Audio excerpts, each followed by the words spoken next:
Hey guys, happy webinar day. Just gonna give everyone a few seconds to get in the room. I'm also gonna get a sound and audio check. So stay tuned, guys. Thank you, Robin. Sounds Thanks, good. Robin. Welcome, We'll be guys. here. Nah, Good to see Tucker, everybody's face. did you is your seatbelt buckled with this craziness of the world we live in right now? No. No. I'm in the 5-point harness car seat that my kids used to have to be in, you know. That's Yeah, right. I'm not Right. moving anyway, even if I fall off a cliff. So Well, one of our coworkers is going to Disney this week, and I think of it as being on a roller coaster. As long as you're strapped in on the roller coaster and you don't get off while it's rolling, then you'll be safe. there you go. That's a great analogy. I like that. That is. We need I new like that. t-shirts with that. Honestly, like I'm so excited for her. I haven't been to Disney in so long. Great place. It So it is this it is an event. so this is a very, I feel like, uncommon reaction, but I've actually never been to Disney. So, and all three of you just judged me pretty hard right You there might for have to that. rethink your position here, Tucker. I mean, Thanks, Robin, Steph. as moderator, we might have to get a new talking head for this. Should we just boot him from the I think so. room? Well, Okay. this had to, all good So we things did had to get end the at some green point. light. We did get the green light to proceed, guys. So I'm just going to start with our intro. So welcome everyone to our second webinar of the year. Hello Spring, Planting Seeds for Future Wealth. My name is Robin Braswell, and I'm the Operations and Marketing Coordinator here at Armstrong Dixon. While I've chatted with most of you from time to time, we welcome you on today's call, and we're happy to have you here with us. We're excited to talk to you today about current events, planning, and tax topics. As a reminder, in case this is your first time, you can ask questions throughout the webinar. Just email me at rbraswell@armstrongdixon.com. I will be periodically checking, and we'll do our best to answer everyone as quickly as possible. If you have any connectivity issues, we recommend that you just try exiting out of the webinar and then re-entering, and then you shouldn't have any issues. On today's panel, we have Gregory Armstrong, Navarone Simpson, and Tucker Dunn. All three on the call today, along with Skylar Engelhardt, who I know you guys miss, are all certified financial planners ready to assist you in your family's individual needs. So today we just want to start off addressing the elephant in the room. Greg, we'll start with you. Any thoughts on the market and what we should expect? Well, thank you very much, Rob. And I have the Welcome. wonderful pleasure of talking about what every single person in the United States is talking about right now. So we thought it was appropriate, being investment advisors ourselves, that we need to address and discuss what we're thinking about the markets and providing a little bit of perspective, because we find that our human brains tend to forget what's happened. Hence why I have 3 kids. I forgot what it was like to have a child, which is why my son was born. And then I forgot again why my second daughter was born. Is we have short memories. So we need somebody or some firm that can provide some perspective on what's going on. And we love to do that. Charts are our friends. Nav has researched and come up with a bunch of great charts. Tucker, you too, to share with our audience today, to provide that perspective. And I'm sure you've heard one or all of us say that our goal is to try to see the forest through the trees. And it's an analogy that we try to look past what is in front of us right now. And what's in front of us right now is a new talking head, which, let me introduce Matthew quickly, and then we'll get back to him. Matthew Mace, we welcome you to our webinar. Thank you for joining us. He is our estate planning attorney that myself, we've been working together for, if not 20 years, probably 19. Right. So I have grown up. I'm a little bit, maybe 1 or 2 years younger than you, Matthew, but I've grown up working with you. So I really appreciate your knowledge and perspective in the estate planning front, which we're going to get to in a little bit. And I'll provide a little bit more introduction to you, Matthew. So we're going over the elephant in the room, Matthew, right now, of what Yeah. everybody is talking about is the markets. Right. So the perspective and seeing the forest through the trees, like I said before, is trying to see through what's in front of you. And what's in front of you is all the headlines on what people think and don't think and believe and don't believe. So, as an example, what has happened over the last 30 minutes is a real-time example of why you have to be patient and you need to stick to a long-term plan. And that long-term plan that we have helped you all with is your financial plan, and investments are just a piece of that financial plan. So in prepping for this webinar, we thought that the VIX, which is a measure of volatility, would be a great chart to start with. It's probably going to change substantially if we're continuing with what's going on right now, and that is there's a 90-day hold on reciprocal tariffs as of right now, and the market's bounced 6 to 7% within the last, maybe it's been 45 minutes now. So I wanted to tee up the NAV. One of the charts that he was able to come up with is doing exactly that, allowing for some perspective and looking back in time to what 2008 and 2020 look like in comparison to 2025, what we're dealing with right now. So Nav, take it away with our friend the VIX.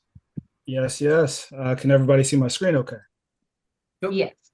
Awesome. So VIX, as Greg said, is the fear index is what we call it. And it's a measure of volatility when looking at the S&P 500. So thought it would be a good experiment to look at what has happened over from January 1990 to April 2025 when that VIX index is closed above 45, like it did back on Friday and has at different points this week. The highest it got to was a little over 50.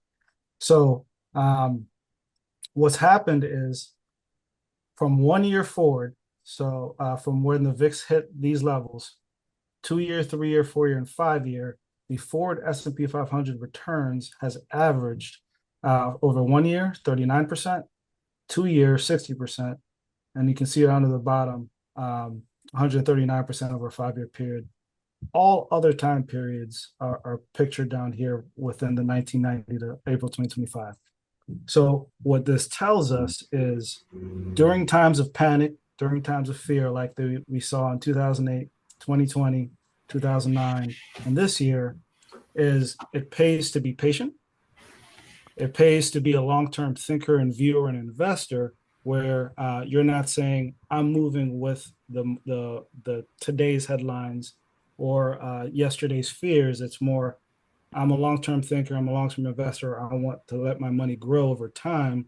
And different clients are in different time periods, but as you meet, as Greg said, your financial plan is still not a 1 year, 2 year plan. It's a long-term plan, whether it's for you, your kids, your family, your heirs. So we take that long-term view when it comes to markets. So this gives us a little bit of calm within the storm to say, yes, we have a lot of volatility. Yes, there's a lot going on. But when we look out and look out further, markets have returned positive from this time period. Won't be, within today, tomorrow, 3 months, but 1 year plus, we've seen pretty good returns following this type of volatility. So what's happening now, and I wanted to shift a little bit to another chart to talk through what's causing this volatility, what's causing this panic within and the markets. And really, it's the fact that uncertainty is not a thing that people like. It's not a thing that humans like. It's not a thing that markets like. And what makes up markets? Participants. So when we have this policy impact of tariffs hanging over our heads, the market and people get nervous, and that's when you saw the sell-off. So I wanted to talk a little bit about what implications this has. What sectors does it affect? How does it affect it? And this graph does a good job of showing each of the major sectors within the S&P 500 what their effective tax rates are within that time period and what the statutory rate is, which is 21%. But then really, what is the profit margins for each? So how well can these sectors absorb a potential tariff or trade war? So on this top left chart, it shows each sector and then the different revenue exposure. So where these sectors get their revenue from um, versus the rest of the world and the US. So what's not 56% of the tech sector gets their revenue from outside of the US. And the China makes up a good chunk of that. Rest of the world makes up a good chunk of that. And where's the trade war now focused? It's really, really focused on what's happening with China and the US that are going back and forth. So that's where each of these sectors get their revenue from. So we can expect tech to be the most affected, which is what you've seen with the NASDAQ being the most volatile, the furthest down when we had these announcements, and now the furthest up with this current bounce back because they're the most affected. But they also have on this far right side the biggest profit margin.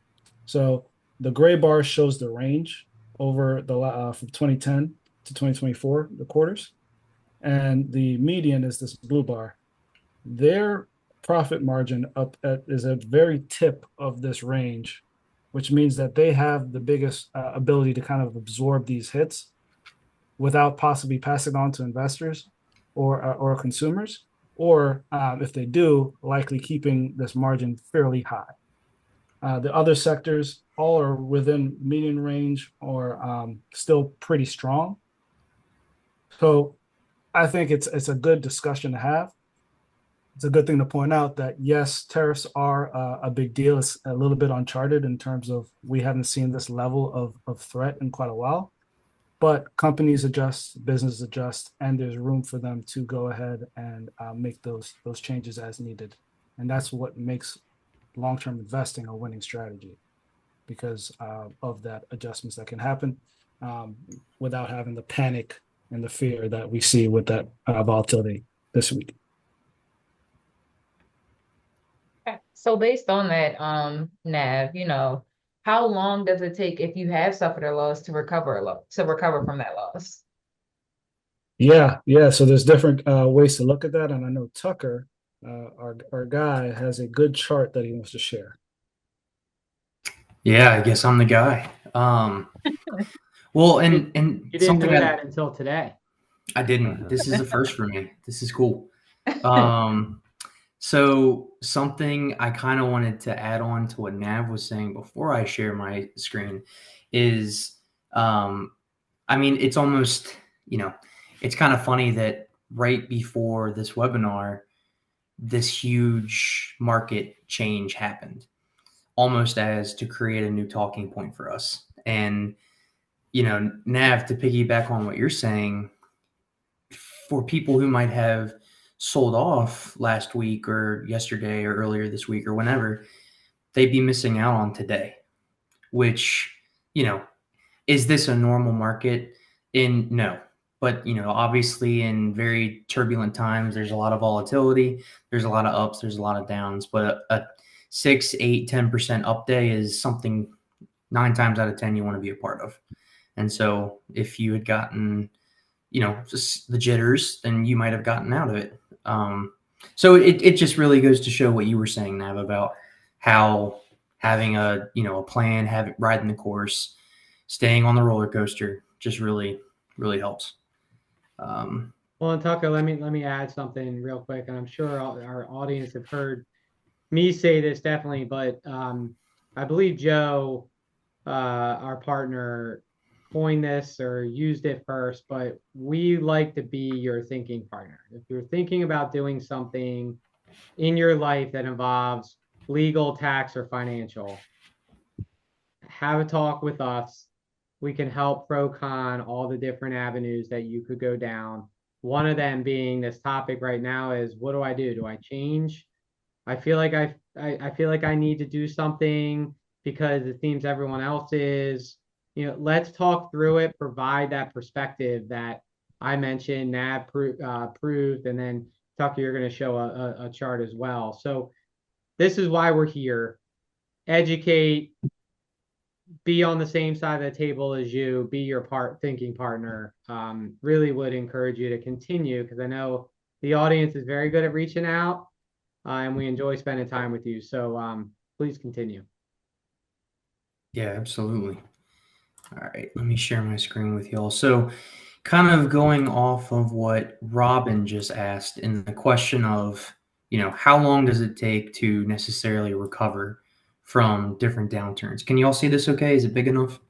Yes. Okay, great. So very interesting chart here. Obviously, there's some different variables that go into this, but this kind of gives a brief overview of what you can expect in terms of a time frame about how long it might take to recover some losses from a market downturn. So you have across the top here, you have your 10% loss all the way up to a 40% loss, and then assumptions of a 3% yearly return all the way to a 15% year return or 15% yearly return.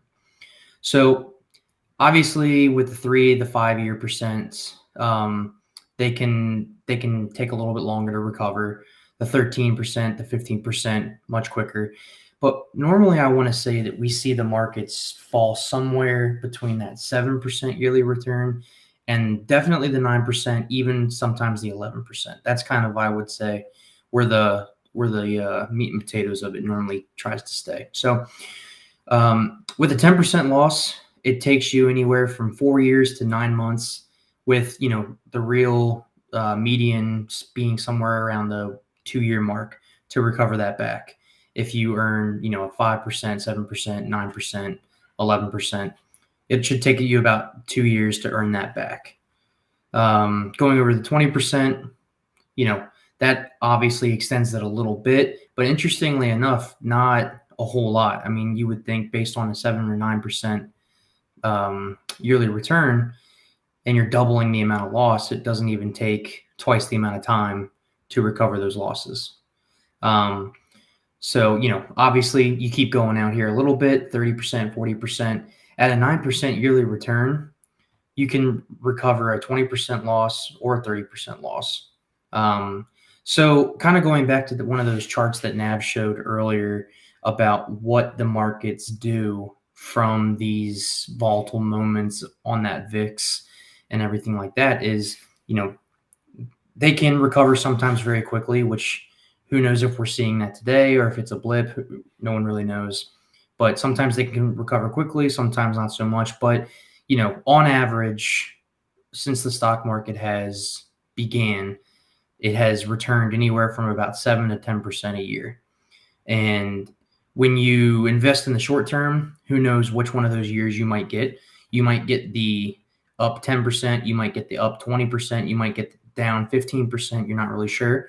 So just investing over the long period of time can help you in recovering from investment losses, and B, just kind of, that's one very surefire way to continue to build generational wealth. So very, very interesting stuff. And I might have to ask a relatively simple question, Tucker. In every single one of those scenarios, what does the client have to do again? Stay on the roller coaster. Stay on the roller coaster. Exactly. We're gonna bring it back to that Disney comment, how we started this. Yeah, I doubt our coworkers down in Disney watching us right now, but if she is, Give it a I'm shot. sure. Yeah, That's right. but Tucker, that chart was really good because it showed how long it takes to recover from most losses. It was really 1 to 4 years, right? Those were the ranges. So when we talk to clients about what's happening and what they need, if you have money that you need within 1 to 2 years, that's where your emergency and fund comes in, right? Your emergency and opportunities fund. That we're recommending keeping in a much safer investment, whether it's bonds, whether it's money market, whether it's a high yield savings account, to earn interest and not put it at market risk, so that you have that time to recover when market volatility hits, which we know it always does. Just depends on what time period it is, what year. But we also know that over time the market makes money. Long term, it takes a lot of risk away from the market, being a long term investor versus a short term thinker and investor. Okay. So anything to add, Greg, before we move on? I think we've kind of hit that nail enough times. If our clients want more hits, then they'll reach out, I'm sure. Okay. So before we get into, managing your wealth during your lifetime, I wanted to ask Matthew the really hard-hitting questions. First time on JuiceBox, what are your top 3 juices? Top 3 juices. That's a tough one. Yes. I would say that I am probably first to go to cranberry juice if I had a choice. So cranberry juice probably is number 1. Orange juice is probably number 2. And if I went to a third, it's probably some combination of fruit juices. So yeah. So you I probably actually could love that list. yeah, That's a you good probably could list. pretty much describe the typical, breakfast buffet menu is the is the choice that I would go for. So yeah, yeah, I'm also hearing a theme of those first 2 are particularly good mixers for certain That's right. things. Yes. and I don't So mix them with anything. So go figure. Yeah,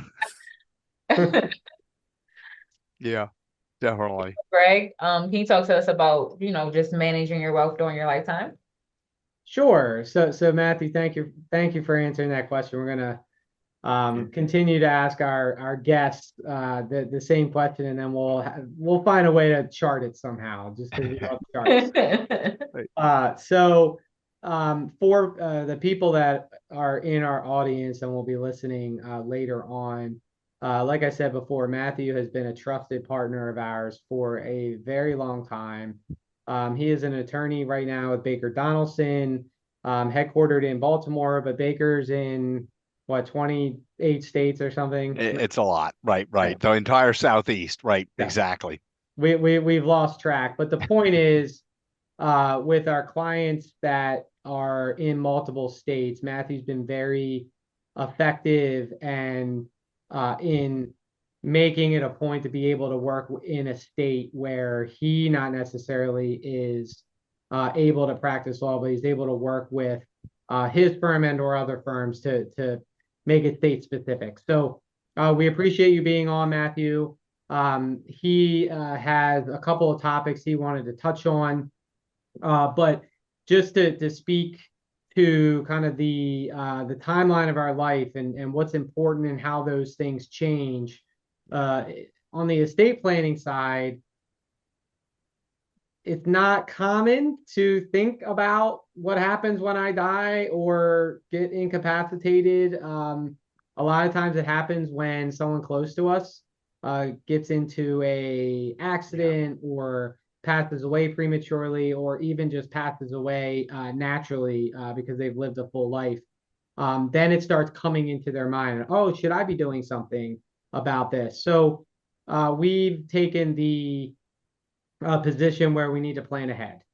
And as we help manage your wealth through the accumulation phase, and then as we transition to the income phase of your timeline of life, protecting your wealth from, I like to call them, Matthew, in-laws and outlaws. So protecting it from potential in-laws from a divorce standpoint. Outlaws would be classified as your state income tax and estate tax, and then your federal estate tax, and making sure that you're doing whatever you can to protect your wealth, but also protect the ones you love. So the estate planning side and working with an attorney has been where Matthew has come into the process, most likely with a good amount of the people on this call.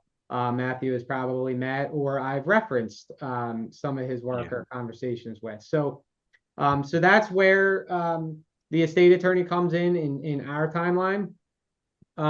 So, Nav, do you have anything specifically, what can we do during our lifetime specifically to really help protect what we've accumulated?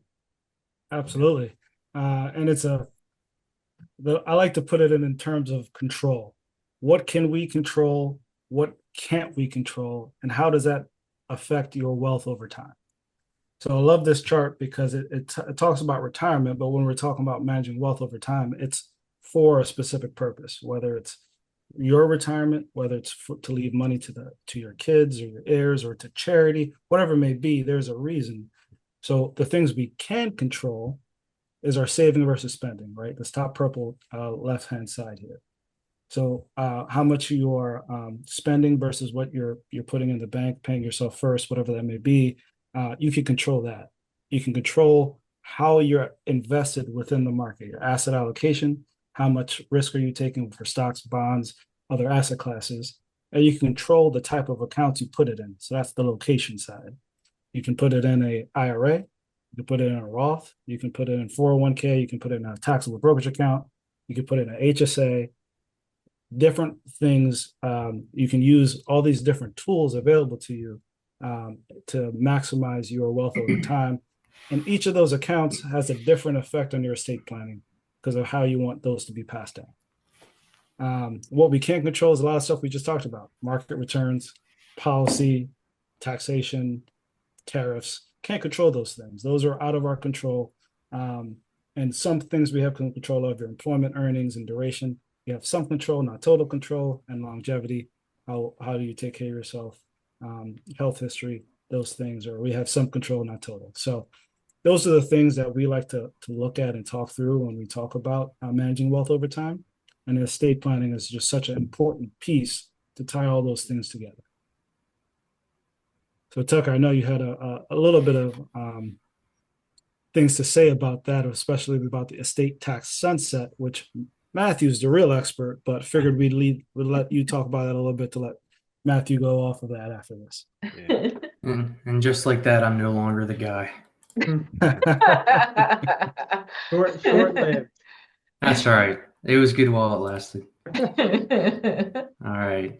Yeah, so like Nav said, Matthew is definitely the professional on this. I'm going to kind of start the ball rolling for him, and then he can kind of take over. But essentially, there's a lot to unpack with this chart here. So I'll start by prefacing that when, like Greg said, there's not a lot of, it's uncommon for a lot of people to think about what exactly happens when you die. And for some people, when they have very large estates, that's something you really do have to think about, because also, as Greg said, there's a lot of things you have to plan for and think about in terms of, how money is going to be passed to beneficiaries, your heirs, what kind of tax implications will that cause, all that stuff. So what this chart really shows here is it talks about the estate tax exemption. And what that is back in 2017, the Tax Cuts and Jobs Act enacted a law saying that back then, I believe I think it started out somewhere around $11 million per individual. And over time, it's continued to increase to right now it's close to 13 million. And essentially what that means is per individual, if you have a taxable estate, so assets, money, investments, houses, cars, all that stuff, if all of that is less than 12.9 million today, then there are no taxes due on that whatsoever when it passes from you to your beneficiary, to your heirs. And that was greatly increased from the Tax Cuts and Jobs Act back in 2017 from, I think, Matthew, you can correct me if I'm wrong, I think it was somewhere around like 5 or 6 million. Right. And so then essentially that Tax Cuts and Jobs Act is expected to end at the end of 2025. And so a lot of people are wondering, what's that going to mean for me? What's that going to mean for our estate, and our family? So what this chart kind of shows is the difference in what's going on, what the exact situation is now versus what it could be in 2026 moving forward. So moving over here to the chart real quick, we can start breaking it down. So this green bar here is the value of an estate. So over time, it goes up with those investment returns we talked about. Maybe you're earning more, whatever that is, your estate's going up. And then your taxable estate right now is anything over that 12.9 million number. So for instance, right here, we have, I think this is about a $15 million mark right here. And so $15 million here, that means you subtract the 12.92 million exemption, and that means really only about 3 million of your estate is taxable. So then from that point forward, this purple line here is the federal estate tax due. So it's about 40%. Well, it is 40% exactly. So on here, it looks like it's right around the halfway point. So what this chart really does a good job of showing is this whole area right here is the amount to the beneficiary before there's any estate tax issues whatsoever. So very beneficial, very, helpful for people at that point. However, starting in 2026, you can see this huge jump here where the taxable estate goes way up, and essentially the exemption will go back down from being currently 12.9 million to somewhere around 6 or 8 million. They use 7 million for this illustration. So it's essentially almost cut in half.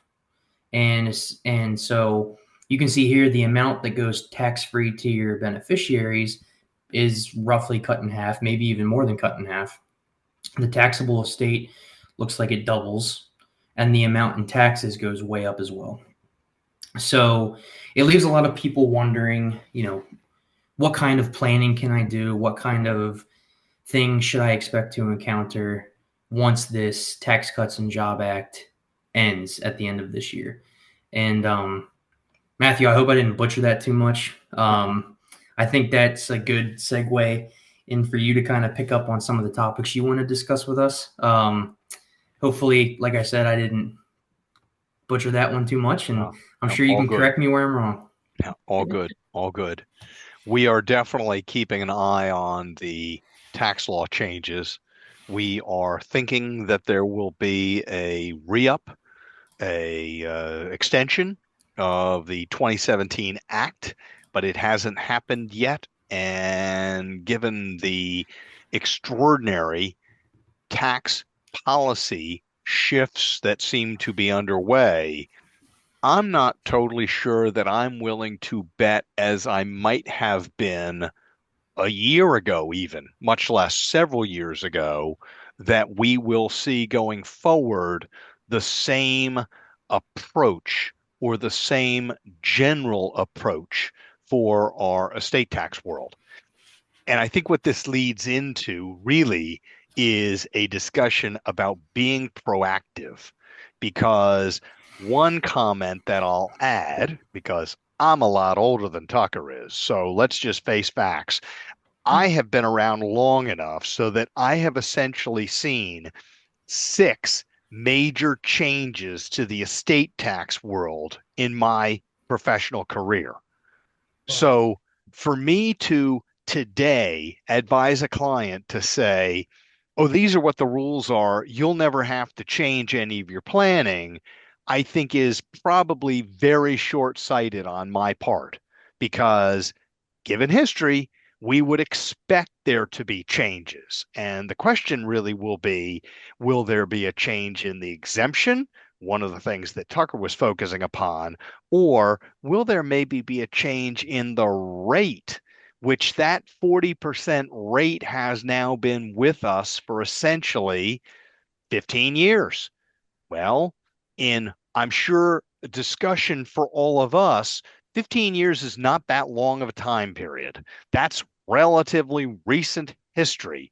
So to think there might well be a change in rate is really not so far-fetched. And many in the sort of general press have been focusing upon the exemption, but it may very well be that the rate is going to be as much in play as the exemption amount. And as you can imagine, there could be some huge swings in the total outcome, even for people who don't necessarily have such large estates. And to put it into context, In 2009, which was not that long ago, the exemption amount was $3.5 million. So now to be talking of exemptions that are in the double-digit millions is, yes, current law, but I'm by no means, in talking with a client, not thinking, oh, that's right. It wasn't that long ago that we had a very significantly reduced exemption and some very different rates in place. And I think all of this, as I said, goes to being proactive and paying attention to what's my current situation, what's the best planning I can do, and what other things can I bring to bear in order to be able to, presumably, all clients will have these things in common. I would like to control my assets. Nav's chart was very good in that respect. I would like to provide control, even if the control is I intend to pass the baton to my spouse, or I intend to pass the baton to a child of mine. The idea that I'm going to provide some guardrails is pretty much uniform across all estate plans. And even if we're not talking about taxes, I have had a lot more discussions with clients about creditor protection, whether that's with respect to divorce creditors or whether that's with respect to just general creditors than I used to have years ago. There's no question. We all have a target on our backs, if you will, in the sense that if you drive a car or you ever have anybody on your property, at your house, at another property that you own, there's a possibility that you could well be sued. And obviously, it's not my bailiwick, it's the financial advisors that are going to talk with you about essentially trying to ensure, at least to some extent, with respect to some of these creditors or creditor risks.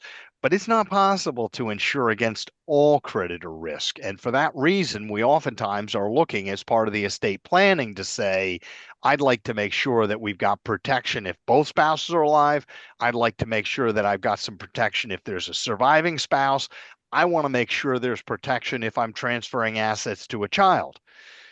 I will say the clash of ideas, goals, maybe is never more prominent than it is when I say, well, okay, would you like to leave everything outright to your children? I mean, they're adults, they're competent, 40-year-olds, 50-year-olds, whatever they may well happen to be.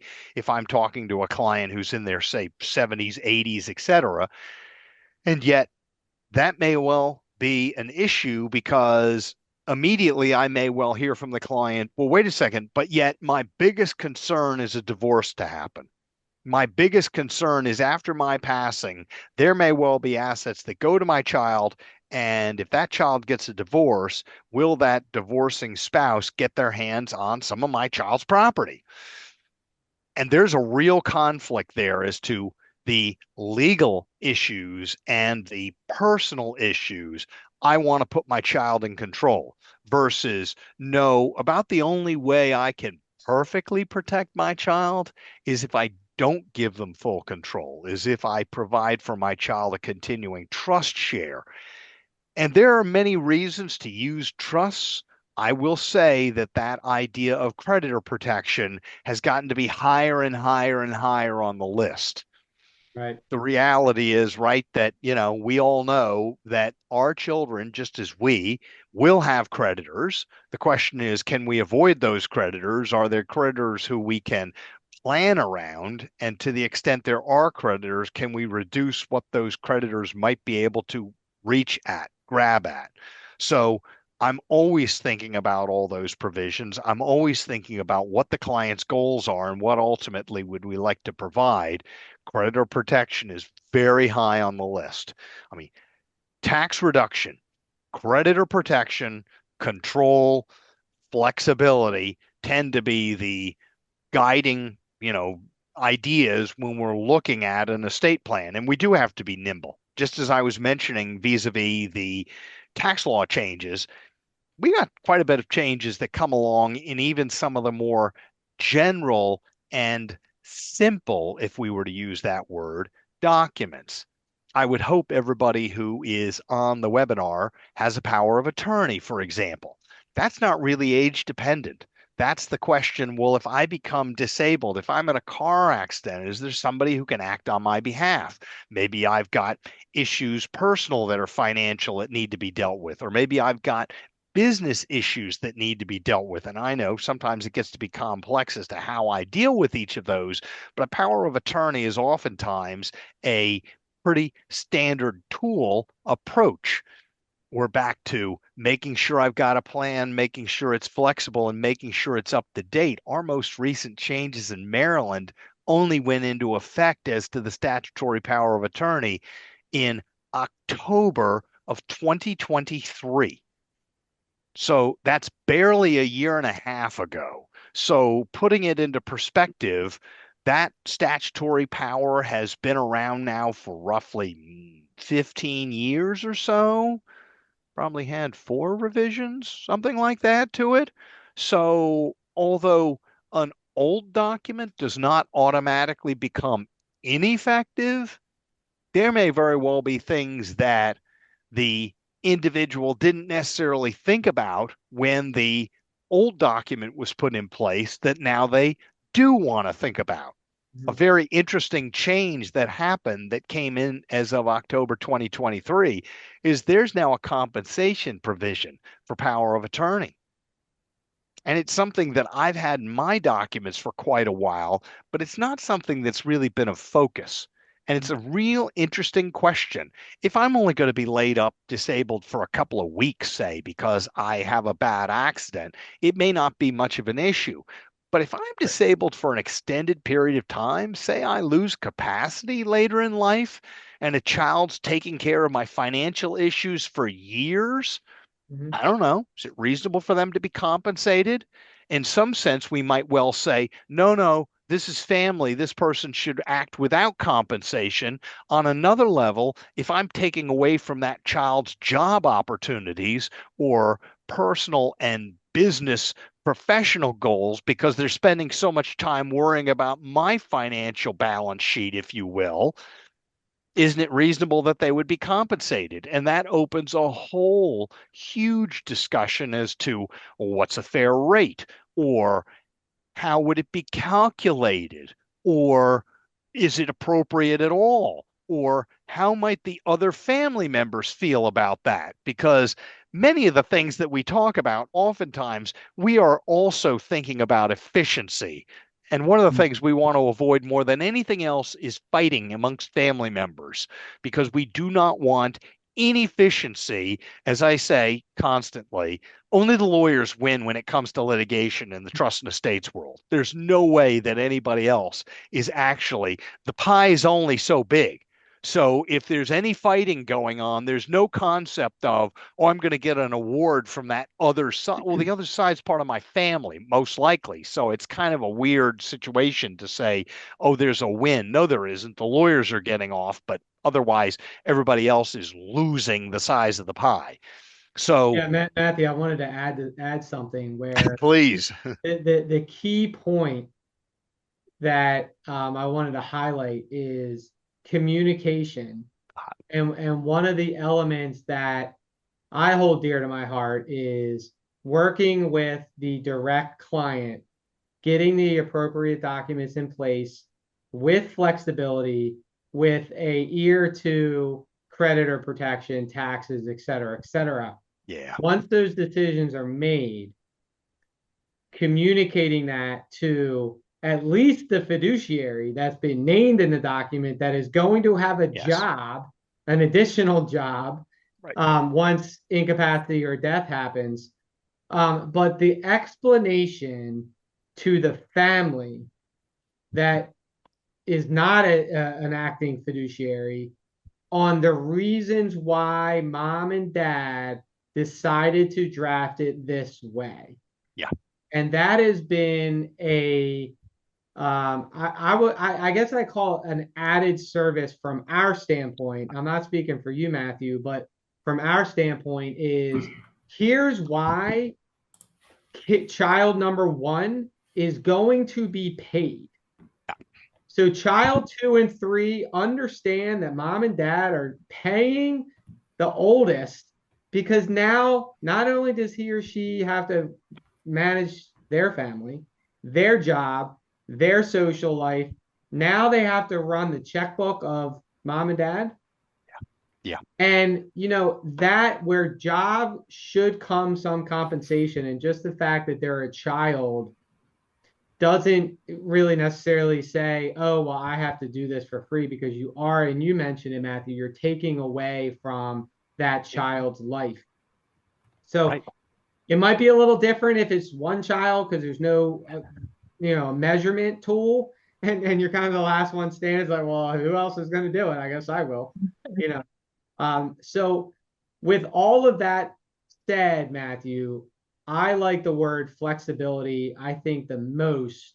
Yeah. Communication, in my own personal opinion, is the next most important variable, to, as things change that we cannot control, the estate tax Right. percent, the exemption amount, the laws around creditor protection. It's, let's do what we can do today based on the laws today. Yeah. An understanding that things can be changed in your documents. And it's why we bring up these documents. That is a hard topic to discuss with all of our clients. Hey, do you still like this person that you named as your fiduciary? And there's a 5% time, that they're, we got to change that, or that person has passed away, or that person is not part of the family anymore. So Right. Many the different flexibility issues. comes in. Yeah. Hey, we're talking about it. Let's communicate. Let's get back with the attorney to make the necessary changes so it brings your documents up to date. And if you have a stale power of attorney, Matthew, to your point, it's changed 4 times. So let's discuss what's changed and what's appropriate for your particular family. So definitely. I think, Matthew, when we were prepping for this, that there was one more, if you could just touch on it, maybe 1-2 minutes, as we're running short on time. I would love to talk about very quickly, yes, the probate issue, because I think that has been front and center for an awful lot of clients. And I think that there is a much more intentional push to avoid probate. Probate is the judicial proceeding, without getting too fancy, where if I die, someone's going to take my will down to the courthouse and register that document, and then before the court, run an administration of my estate. That means reporting assets, describing what actions have been taken, and ultimately reflecting for the court's approval, where am I distributing the assets? And I think an awful lot of clients are much less interested, meaning they have no interest in having their estate, their asset list, having to have that produced and put online. It is often now true that in many states, it's online. It's not just buried in some government building. Somebody could look it up off the internet. And that causes, I'm sure, many clients to have some real fear in their hearts. And I don't describe it as an issue that we should be fearing like falling down a set of stairs, because it's something we can plan for. The intentionality of the planning is to say, okay, I understand that's how the system is. How am I going to avoid that system then? I'm going to work really hard to work with my financial advisors and look at beneficiary designations and make sure all those things are up to date. I'm going to work with my lawyer and talk about alternative methods to transfer title to assets that don't have beneficiary designations on them.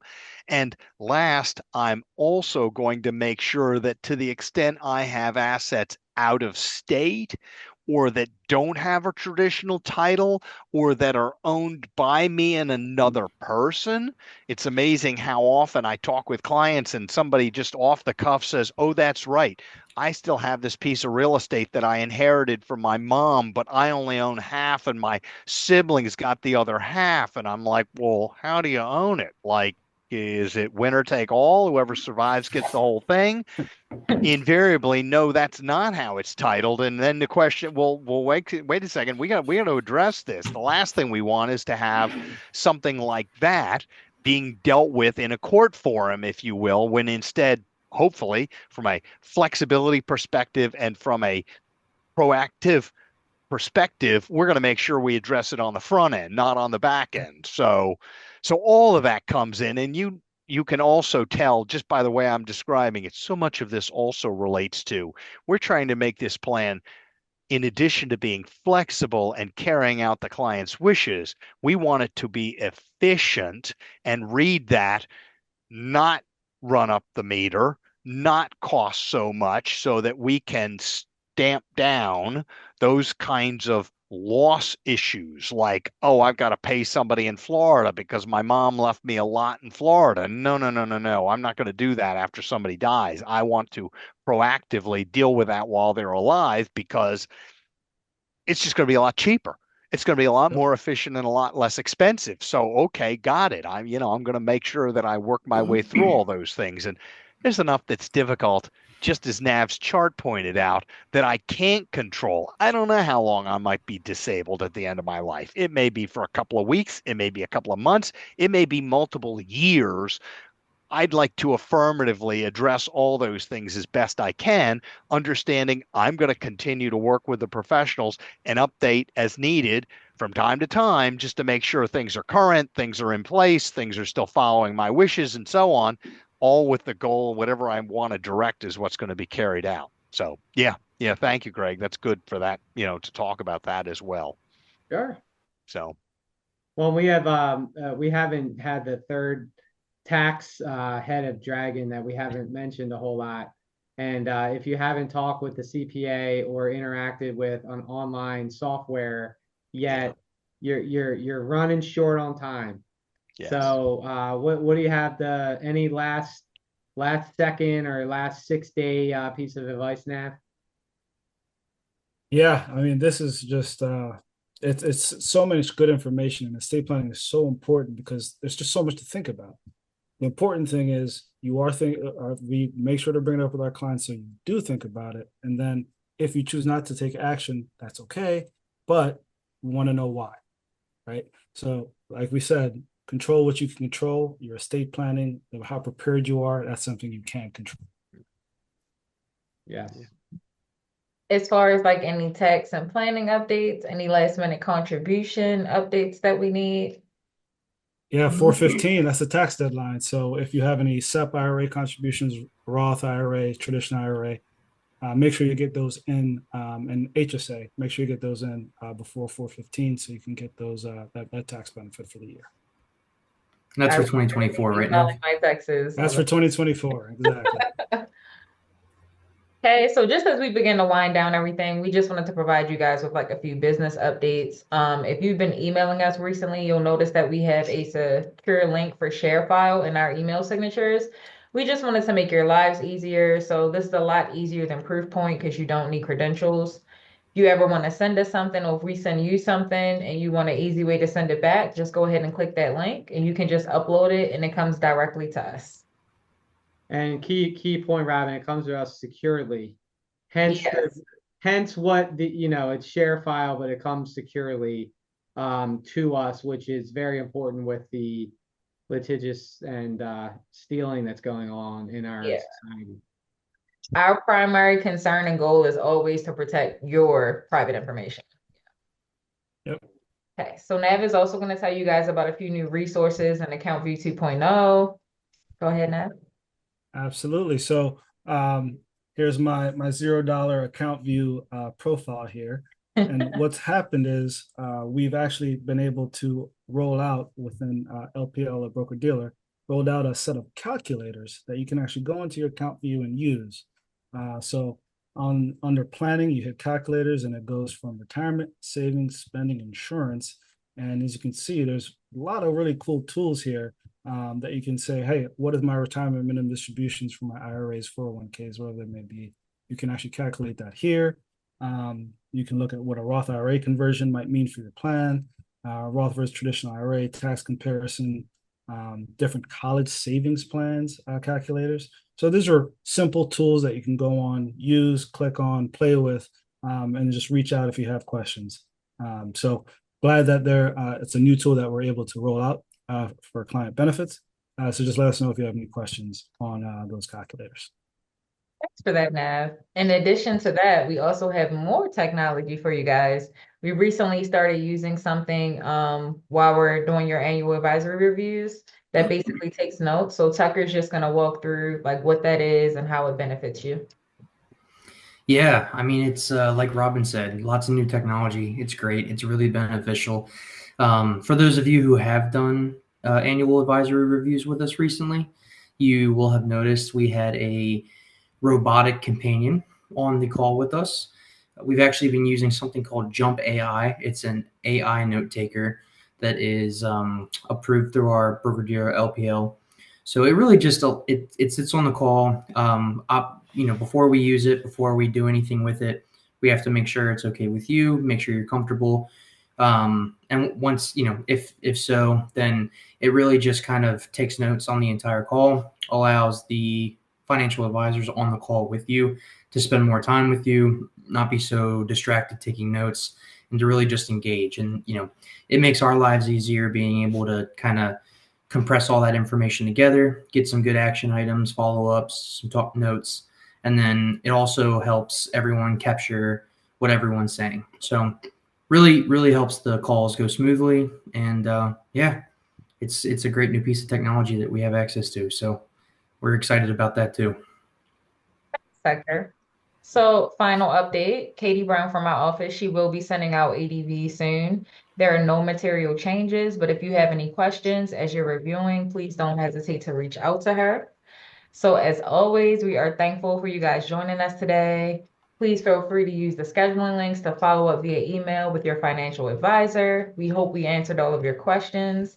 And Matthew Mace, thank you again for joining us. You were amazing. Thank you. Yes, thank you, Matthew. Yeah, thank you, Matthew. Great. Have a good one, guys. Have a Bye, great one, guys. guys. All right, thanks, guys.